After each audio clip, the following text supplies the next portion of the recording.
Family, नमस्ते, प्रणाम। मैं कामनी शुक्ला स्वागत करती हूँ आप सभी का अपने यूट्यूब चैनल पर। तो बहुत ही प्यारा बेटा विवाह गीत लेकर उपस्थित हैं। कैसा लगे अपनी राय कमेंट बॉक्स में ज़रूर बताना। गाने को फुल वॉच करके सुनिए आप लोग और स्क्रिप्ट मत करिए। पताराई घोड़ावा पतरैया सवरवा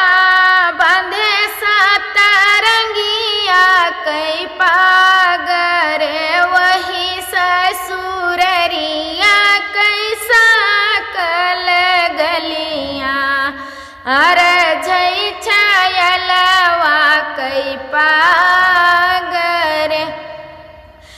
पतराई घोड़ावा पतरैया सवरवा बांधे सतरंगिया कई पागरे वही ससुररिया कैसा कल गलिया अरे जय छयलवा कई पागरे भीतरा से निकरी है रानी दुल्हन दे भाई दरवाजा के ठाड़ी रे कैसे छोड़ाऊं छैला तुहारी पगड़िया देख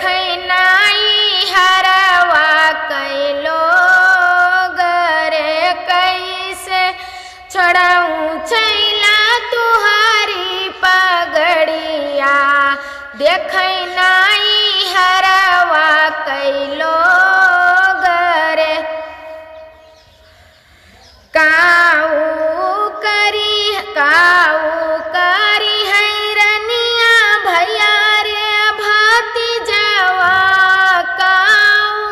नहीं हरवा कैलो गरे गाठ जुआरी दान चौके जो बैठा लई जई डोलिया फंदाई हो गाठ जुआरी रनिया चौके जो बैठा लई जई डोलिया फंदाई हो दुल्हिनी दुल्हाई अकमत होई गे सुनौ दुल्हिनिया कई बात रे तुहारे बाबैया जी के सुने कई कटोरवा वाहले बैदई जाल गाई हो तुहारे बबैया जी के सुने कई कटोरवा वाहले बैदई जाल गाई हो हमारे बबैया जी के सोने कई कटोरवा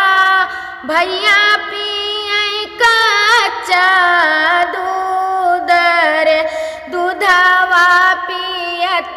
भैया लोटनी पसार लेबै प्रभु बहिनी तुहार हो दूधवा पियत भैया लोटनी पसार लेबै प्रभु बहिनी तोहार हो